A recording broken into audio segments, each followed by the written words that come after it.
Yo, what's up mga kaibigan? Halina tayo magkwentuhan. Nilabas ni Shams ng ESPN ang balita na ang injury ni Jimmy Butler ay na-diagnose bilang deep glute muscle contusion matapos na lumabas ang resulta ng MRI.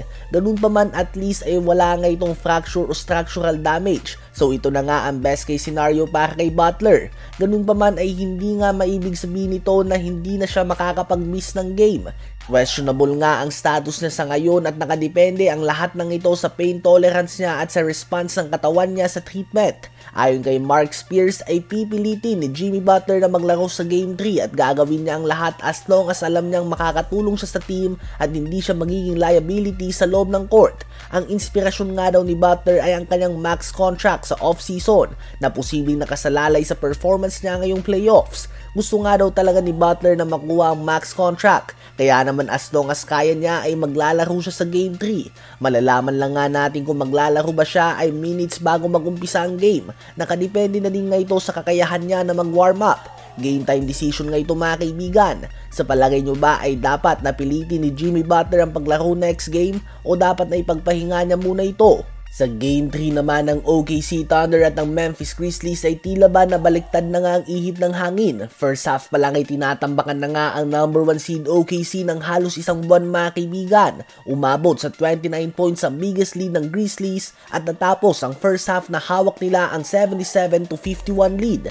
23 points, 4 rebounds at 4 assists na ang undrafted Scottie Pippen Jr. at 15 points na din si Ja Morant. Ganun pa man, si Morant nga mga kaibigan ay hindi na nakabalik sa game na ito matapos ang hard fall na ito mga kaibigan kung saan namilipit din siya sa sakit. Sa ngayon, ang status ni Ja Morant sa series na ito moving forward ay questionable pa.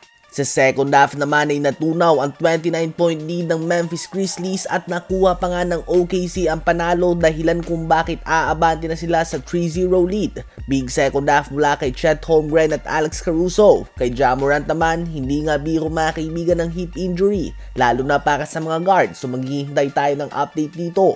Habang sa Game 3 naman ng New York Knicks at ng Detroit Pistons ay napaka-physical pa rin nga ng bakbakan na ito. Magandang simula ni Karl Anthony Towns at ng Knicks. Lumamang kagad sila ng 9 points subalit bukod sa expected na solid performance si Cade Cunningham, si Tim Hardaway Jr. ay nagsimula na 5 of 5 sa 3 points matapos na magtala ng 0 of 6 sa nakaraang game.